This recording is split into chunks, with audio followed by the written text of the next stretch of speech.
I'm back again, Kemi Folarin. I hope you enjoyed the review of Faith in the Valley, and if you haven't watched it, go and watch it. I really enjoyed recording it. So today I'm back with something that is my own for the first time. So it'll be the first of many that will come out every 2 weeks, and it's called I Am Not Perfect, But I Am Worth It. And it aims to inspire, motivate and connect with people. So please give me your feedbacks in the comments area and any topics you might want me to speak about. Please feel free to mention some, and I'll be sure to get on board and make sure some of my recordings reflect what you guys have said you want to listen and hear about. So today's message is called What is in Your Hands, and it goes something like this. What is in your hands? You look to the left and you look to the right. You can see what everybody else has in their hands, but what do you have in your hands? I remember reading in the Bible about a master before he went travelling. He gave his servants money. To one he gave 5, to another he gave 2, and to another he gave 1. He went on his travels, and on his return he called his servants. The servant who was given 5 had doubled what he was given, and the master was very happy. The one who had 2 also did the same. But the one who had 1 went away and hid his talent, and the master was not happy. What do you do with the little that you have? We sometimes cry and moan and ask God why we are not where we want to be. But sometimes I think, does God sit up there and say, I've given you what you need, you just haven't used it?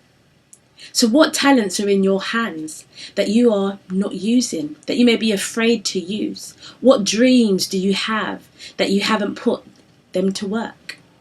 So my question is, what is stopping you from achieving what you want to achieve? Greatness lies within us all. Greatness is not just for a selective few. But I guess there's a price to pay for everything that is worth having. And you've got to stop and ask yourself, what price are you willing to pay for the things that you really want? I often say, we need to think about our habits, because we are the designers of our life, believe it or not. We are today where we are because of the choices that we made yesterday. What are your daily habits? What do you do every day? Now, if you are not where you want to be, check your habits. And if you are not where you want to be, think about what you need to do to be where you want to be and start developing those habits. They say it takes 21 days to form a habit. Go to work on the new habits you need to develop into your life. So I ask you again, what talents, what skills, what abilities do you have that you are not using? But what is stopping you? Are you the passenger or the driver of your life? Are you dimming your light to make other people shine? I want you to picture a lampshade, and you've switched on the lamp, and then you put a box on top of it. Have you got the picture? What purpose does that lampshade serve underneath that box? Because its light isn't shining and filling the room. It's hidden. So what talents are in you that you're hiding? That you're asking God why you're not where you are, where you want to be?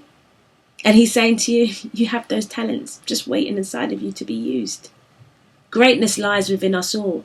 Les Brown always quotes that. It's not for the selective few. It's for all of us, if only we would just believe. Napoleon Hill talks about desire mixed with emotion, mixed with faith, can help bring about riches. Is it failure that stops you? Because I've read in all these books I'm reading that in success there is failure. That you fail your way to success. So the next time you don't achieve what you wanted to achieve and you feel like you failed, see it as, actually, it's taking me one step closer to where I want to be, because now I know what not to do. The Wright brothers, they had an idea and they went to work. That's why we are able to fly to different countries today. Maybe when they had that idea, people thought a flying object in the air, that's not going to work. But they didn't allow the critics to dim their light. They went to work. You like KFC? Well, you see many KFCs around? Well, the founder of KFC, the recipe, he got rejected over 1,000 times before somebody said yes. When someone says no, do you stop? Does it stop you going for what you want? Or do you keep on persevering? Because that's what we need to do sometimes when we have a dream. We have to keep on persevering, not stopping, not allowing anything to stop us. Every no is one step closer to a yes. Every no builds your character, your strength to keep on going. So I ask you again, what are the talents that you have? What's the knowledge that you have? What's the gift or the dream that you have that you're not using? And what is stopping you? Because greatness lies within us all, and it lies within you. So now what I want you to do is take out a pen and paper and ask yourself, what is it that you want? And write it down. Then think about, what price are you willing to pay to have that? Sleepless nights, waking up early, going to bed late, having to read a lot, having to stop going out with your friends for a period of time, having to save money. What are you willing to pay for what you want? Because everything great sometimes comes at a price. Then I want you to think about the resources or the people that you need around you. Because the rich and the famous, or those who we look up to, they have a team around them. They don't know everything, but they have a team around them. They're a mastermind group. Who is in your corner? Who is feeding your mind? Now, lastly, I want you to think about what step you can take right now today to get you started. And then go to work. One step at a time. You don't have to be perfect to get started. You just need to know that you are worth it. You just need to believe in what you want to do and know that you can do it. It's one step at a time. Now I want to end with this. If the caterpillar complained about having to just crawl on the floor, that little green thing, that crawls on the floor, not knowing that actually one day it's going to become a beautiful butterfly. If it complained when it was in the cocoon, when the processes were taking place, when it was transforming, would it have known that it would have been a beautiful butterfly? Our lives are like the seasons of this earth. Winter, spring, summer, autumn. And if you know, in all of those seasons, we prepare. We know when to wear our jackets.